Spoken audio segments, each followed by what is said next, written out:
नमस्कार, मैं हूं अजय चौहान और आप देख रहे हैं समाचार सच टीवी।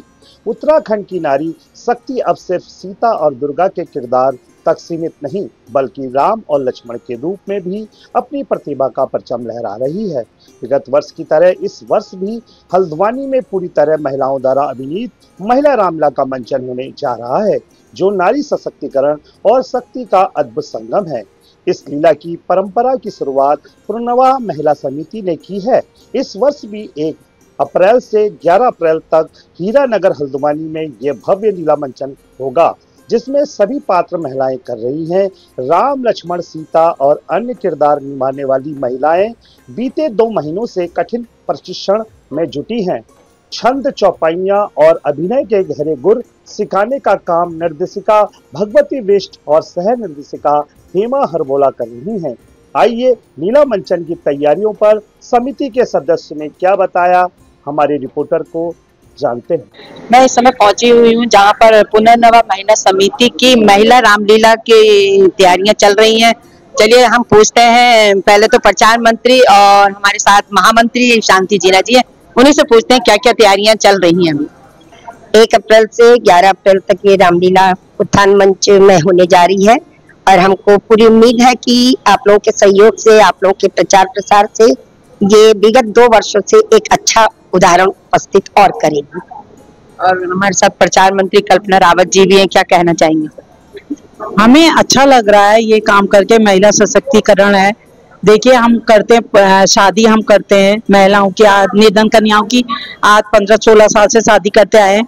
आज 3रा साल है ये काम भी कर रहे हैं, तो हमें बहुत उत्साह हो रहा है कि हम कुछ कर रहे हैं। करके काम करने में भी उत्साह होता है। ये नहीं है कि हमने ये काम करा है तो एक दिन बैठ जाए, नहीं, हम अपना काम पूरे तन्मय धन से करने के लिए तैयार रहते हैं। पुनर्नवा महिला समिति की अध्यक्षा लता बोरा जी भी हैं साथ में, तो पूछते हैं कि उनकी क्या तैयारियां हैं इस बार। हम लोगों की रामलीला की पूरी तैयारियां लगभग पूरी हो चुकी हैं और 1 अप्रैल से 11 अप्रैल तक पर्वतीय उत्थान मंच में हम लोग रामलीला के मंचन के लिए पूरी तरह से तैयार हैं। और हम लोगों की कोशिश है कि हम अच्छे से अच्छा प्रदर्शन रामलीला का करें, और इसमें हमारे कलाकार जो है 2 महीने से लगातार काफ़ी मेहनत कर रही हैं। और आप सभी लोग वहाँ पर आइएगा और देखें कि हमारे कलाकार कितना अच्छा प्रदर्शन उनके द्वारा किया जा रहा है।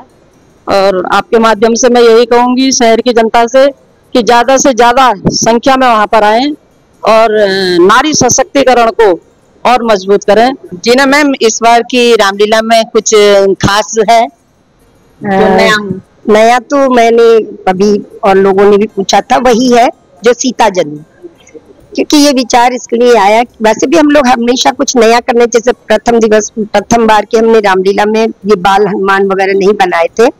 दूसरी बार में हमने एक इनोवेटिव लिया कि हम बाल हनुमान बनाए, और फिर तीसरी बार में हमने सोचा चलो ये भी बन गया, अब क्या किया जा सकता है। तो हमने यही सोचा महिला रामलीला हो रही तो सीता जन्म क्यों न दिखाएं, क्योंकि कोई दिखाने की आज तक प्रयास नहीं हुआ कहीं भी। तो इसलिए ये नया हमारे लिए एक नवीनीकरण प्रयोग ही कह सकते हैं। सीता जन्म दिखा रहे हैं, अब इसमें कितनी सफलता मिलेगी ये हमने भगवान पर छोड़ दिया है। ये पिछली बार आप लोगों ने पुतला दहन भी किया था। पुतला दहन किया था, लेकिन वो कुछ उसमें कंट्रोवर्सी भी हो गई थी, तो कि इस नवरात्रि में पुतला दहन नहीं होना चाहिए। तो इसको हमने, क्योंकि हम सामाजिक प्राणी हैं, समाज में तो हमने रहना है, चाहे हम भगवान राम की लीला दिखाएं या रावण लीला दिखाएं, तो लेकिन हमने समाज में रहना है, तो समाज की व्यवस्थाओं को देखते हुए इस साल हमने पुतला दहन करने का विचार त्याग दिया है। तो कुछ ऐसी व्यवस्थाएं भी रही मैम कि जो पिछले 2 साल में गड़बड़ हुई और इस बार उसे सुधारने की कोशिश की गई? नहीं, अभी तक तो ये प्रभु की और गुलजी महाराज के चरणों पर हम एक कार्यक्रम कर रहे हैं, तो वैसा कोई भी हमारे पास एक पल भी ऐसा नहीं आया।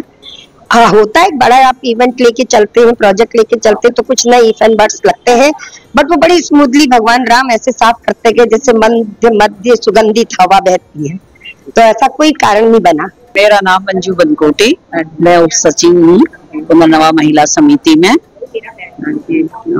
मैम, इस आप बैठक संस्था से जुड़े हुए हो और आप भी कुछ रोल कर रहे हो क्या इसमें? नहीं, हमारा तो केवल सुपरविजन का काम रहता है, देखना होता है, पात्रों की सेवा करना होता है कि अंदर जाकर के पूरी व्यवस्था देखनी होती है कि पात्र कैसे उनका चल रहा है, मेकअप का, चाय पानी का, पानी चाहिए क्या चाहिए, तो पात्रों की मतलब वहां पर सेवा करना, तो अंदर जा करके हम और सभी कुछ देखते हैं। जानकी पोखरिया कोषाध्यक्ष पुनर्नवा महिला जानकी पोखरिया जी है मैम। कभी कभी हम लोग जैसे व्यवस्था में पूरी चलते हैं, हमने देखा है, लेकिन कभी कभी कुछ गड़बड़ हो जाती है, हबड़ तबड़ हो जाती है। कैसा कभी होता है? ऐसा तो नहीं हुआ, भगवान की कृपा है, ऐसा कभी कोई मुश्किल नहीं आई हमारे काम में।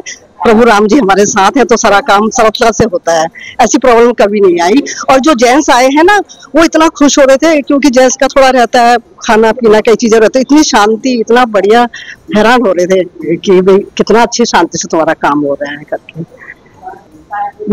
मेरा नाम यशोदा रावत है, मैं पुनर्नवा महिला समिति की उपाध्यक्ष हूँ।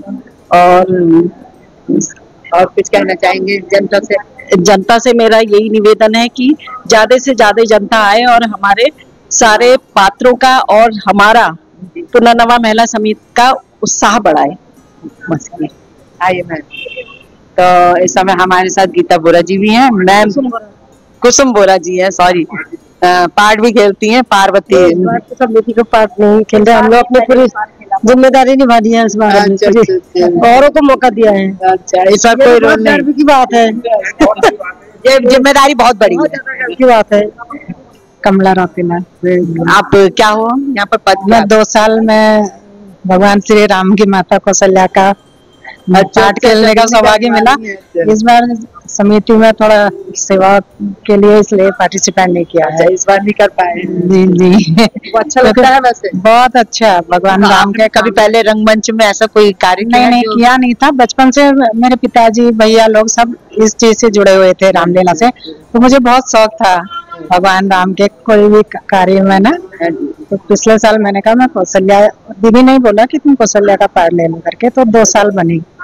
इस बार मेंबर ऑफ सेवा पुनर्नवा के मेंबर भी हूँ, तो सेवा के लिए पार्टिसिपेट इस बार नहीं कर पाई। भगवान ने चाहा अगले साल फिर जो भी मिलेगा वो करूंगी।